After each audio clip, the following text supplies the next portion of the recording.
Magandang gabi sa inyong lahat, Lods. Dito tayo ngayon sa Rojas Boulevard. Tuloy pa uwi na po ako at meron pong hindi magandang nangyayari at buti na lang din hindi ganun kalaki ang pinsala nitong na disgrasya na nakamotor, naka-Honda Click. Ito pala, andito ngayon na napakita ko po sa inyo kung sino to. Talagang lumipad talaga siya. Nasagasaan niya yung bakal na nanggaling doon sa may truck na natanggal. Ito, Lods, ito mga Lods, yun po yun. Isa po siyang binabae, akla po, yung mahabang buhok.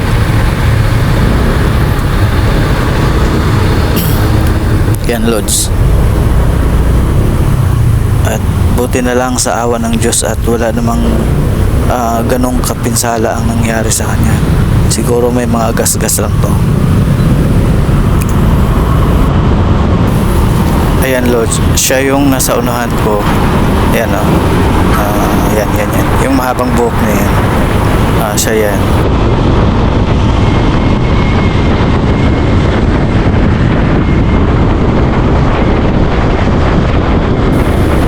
At dumikit siya doon sa may truck, malaking truck, 10-wheelers. Actually hindi naman talaga sinasadya kasi yung akala ko nga bato yung nasagasaan niya, kasi hindi naman natin alam na bakal pala yun, kasi medyo nakita ko yun nung palapit na kami, kasi isang nauna lang siya sa akin, isang motor lang siya yung nauna sa akin, tapos ako yung pangalawa.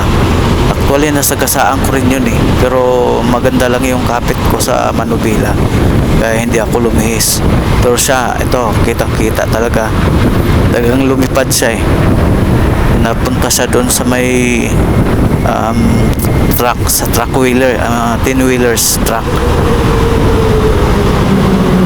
sa unahan pa ng konti. Marangkada kasi siya. Itong truck na to, yung truck na yan, ayan. Ayun, nakita ko yung bakal. Ayun, Lods, nasagasaan ko din, pero mabuti na lang din hindi ko siya inaabot. Yung pala, isang bakal na malaki na nanggagaling pala din yun sa yung truck, siguro baka yung truck na yan dyan sa kanya natanggal yun tapos tumalsik lang dito papunta dito sa kaliwa.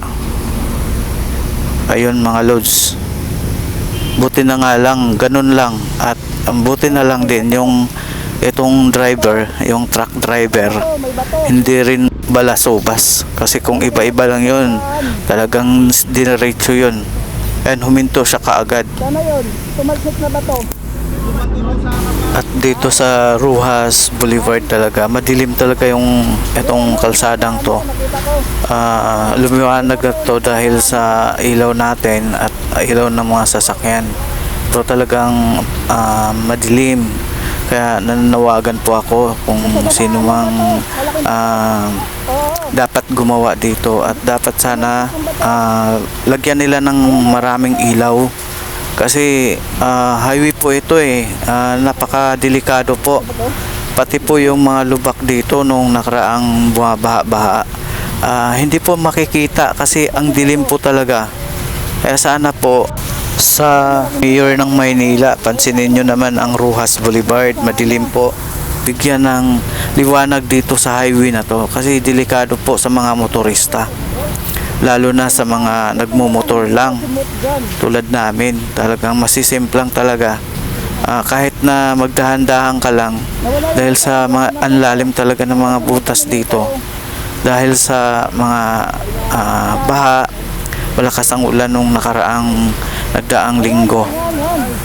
Kaya sana po mabigyan po ng liwanag dito. Maraming salamat po.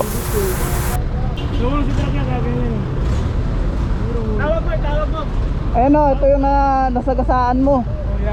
Yan. Hindi napansin yan. Oo. Sunod-sunod tayo Ayun nga. Ito nauna sa akin. Nakasunod ako, nasagasaan ko nga rin yan Pero buti na lang malakas yung pwersa ko. Dito, patuloy siya. Kakala ko Ito, talaga delikado bato. ka sa- Yun pala bakal. Nakaharang yung motor. Bakal pala mga Oo. loads. Actually, nasagasaan ko rin yun. Abot na siya Buti na lang dito. malakas Buti yun. na lang nandyan yung motor. Yan yung damit niya mga loads. Oh, ayan yung sumiksik dun Ito, sa gulong. sa'yo yan. Maswerte siya, damit lang sumiksik sa gulong, hindi yung katawan niya.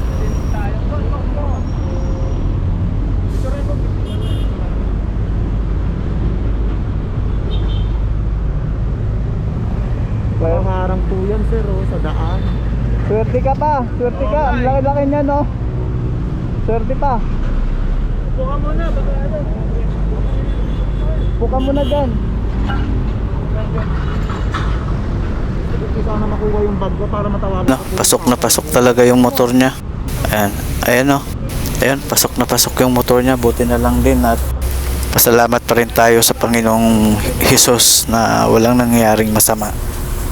Kaya sa mga loads kong mga nagmo-motor, kunting ingat-ingat din, lalo na pagka dito may katabi tayong mga malalaking truck kasi hindi natin alam na ganitong mangyayari katulad ngayon. Maayos naman yung daan pero yun pala, meron palang mga masagasaan na bakal na hindi naman natin alam. At mabait din po yung driver, responsable at hindi siya balasubas.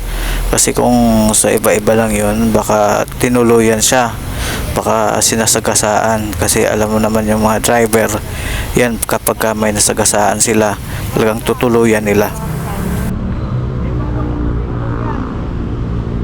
Nagawin po ba yan? Iano mo na lang sa ano bang... Hindi, kung Oo. hindi ka naman, wala ka namang reklamo, ako wala namang problema sa akin. Kasi Oo.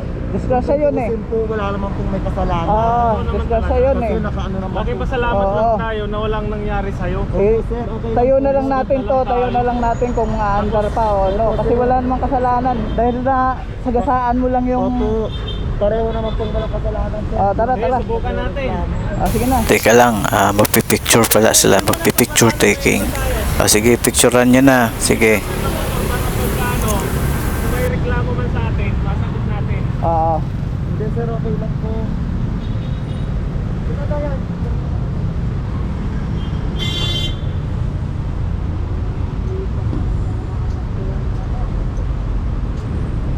Salamat ka.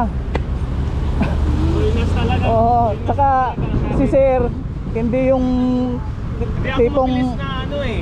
Oo. Kasi medyo malinaw yung mata. Kung medyo mainat yung driver sa kasama. Oo, diretso yun. Nagulat po ako, bigla pong gumanon. Ayun, may mga pulis na. Bigla pong namuntan yung motor. Ayan na, ayan na. Nakasagasa anong ano? Saan sila bakal, sir? Bakal. Opo sir, gumanon po. Napatalon talaga, sir. Napatalon. Malaki ng bakal, sir. Ano yun? Ay, nandun kay ano, binitbit eh. Eh, subukan daw tayo. Tapos kung okay naman, tatakbo na lang daw kami pareho. Opo sir, uwi na lang po ako. Wala namang problema sa inyo, di ba? Wala po sir, Ito wala ay po. parang safe accident pa. Opo. Pero may gusto. Aksidente naman po ang nangyari. Pero picture mo muna. Picturean mo muna para may ano ka. Picture mo para meron ka rin. Dito man dito. Dito ka sa Dito yung alam mo, alam mo ba rito?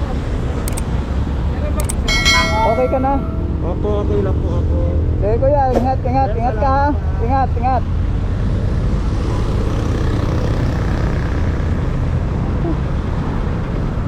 Thank you Lord, walang nangyaring masama.